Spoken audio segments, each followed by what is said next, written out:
Welcome back to 6 and 6, where we cover 6 stories from around the world in 6 minutes or less. With that said, start your timer. We begin today in Brazil, where Brazil Banco de Brasilia is facing a potential loss of nearly $1 billion related to a transaction with Banco Master. Drawing significant attention from regulatory bodies, the central bank is closely examining the financial maneuvers, which could have broader implications for the Brazilian banking sector. The situation highlights the critical importance of risk management and financial transparency in complex banking operations. From Reuters, quote, "This could have a ripple effect across the financial sector," one insider noted.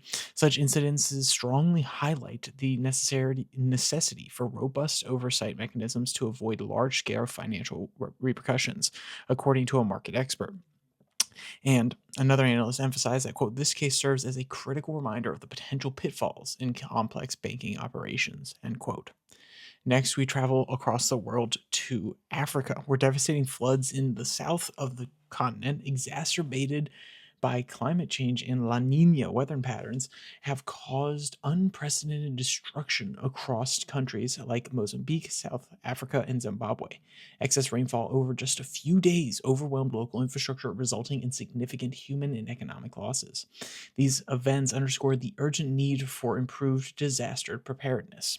From Reuters, quote, "South Africa has long been vulnerable to a larger effect of climate, but the recent floods have brought unprecedented destruction attributed to both the global climate crisis and recurrent yet intensified presence of La Nina, where months of rain fall just in a few days. The region has struggled to cope with the deluge," end quote. Next, we travel back across the Atlantic to Canada, where Mark Carney has expressed optimism about U.S. Canada relations, emphasizing the importance of maintaining Canadian sovereignty during upcoming policy discussions. He believes the U.S. administration will respect Canada's national interests, particularly in environmental and trade negotiations. Carney highlighted the need for mutual diplomacy while preserving each other's nation's autonomy. From Reuters, quote, "We have a long-standing history of working together on important issues, but it's essential that both countries recognize and respect each other's autonomy. As the upcoming policy talks approach, I am confident that the principles of respect and good neighborliness will guide our interactions," end quote. Next, we go to China, where a top Chinese military general has fallen from power, creating significant uncertainty about China's military leadership and strategic intentions. This unexpected leadership change raises critical questions about internal stability within China's military hierarchy.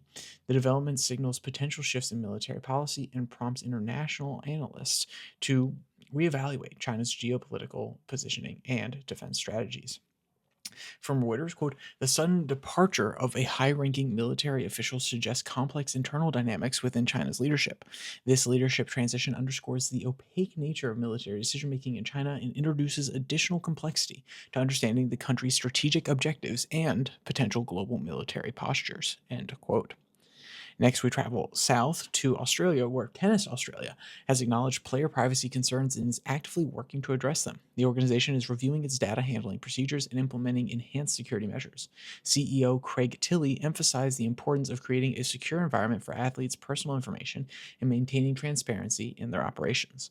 From Reuters, quote, "We have been listening to the players and their privacy concerns. Our commitment is to create an atmosphere where athletes feel secure about their personal data.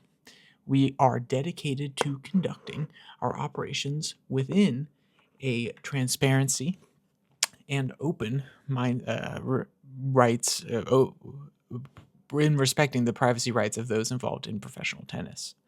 Finally, we end today in Germany, where conservative leader Friedrich Merz advocated for a stronger European defense strategy with NATO, emphasizing the need for Europe to enhance its military capabilities while maintaining robust transatlantic ties.